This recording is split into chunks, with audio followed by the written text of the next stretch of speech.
Bonjour à tous, voici une super recette de pâte à modeler maison, très rapide et facile à faire, avec les ingrédients du placard et aussi bien que celles qu'on achète au magasin.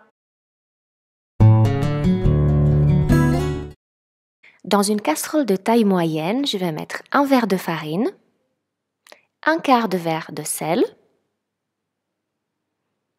un sachet de levure chimique et je vais mélanger les ingrédients secs ensemble.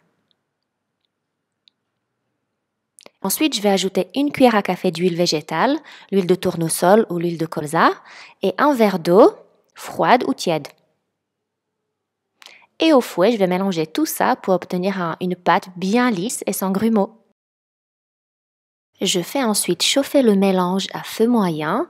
Donc au début, la pâte est lisse et a la consistance à peu près d'une pâte à crêpes, mais au fur et à mesure, elle va s'épaissir et devenir de plus en plus ferme jusqu'à ce qu'elle se détache de la casserole. Elle va former une boule ferme et à ce moment-là, c'est prêt.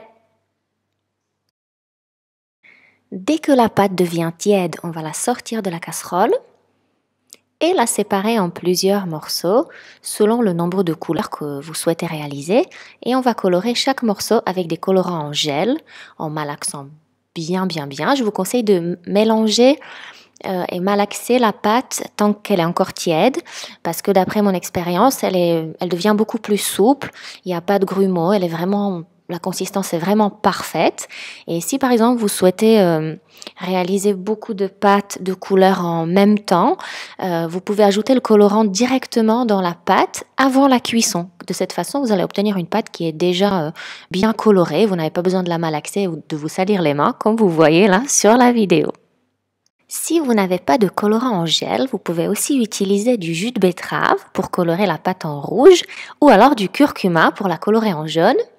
Et pour une petite touche fantaisie, vous pouvez aussi l'aromatiser en ajoutant un arôme amande ou vanille pour qu'elle sente bon. Alors de toute façon, n'ayez crainte, même si les enfants la mangent, ce n'est pas grave, elle est comestible. Nous allons obtenir une pâte qui est très agréable au toucher, qui est souple, qui est élastique, qui ne tache pas les mains, qui ne colle pas aux mains non plus, ni à la table. D'ailleurs, quand on va l'étaler, il n'y a pas besoin de mettre ni farine, ni sucre glace. C'est vraiment que du bonheur. Elle est génialissime et les enfants l'adorent. Et pour la conserver dans un sachet de congélation, plusieurs mois au frigo.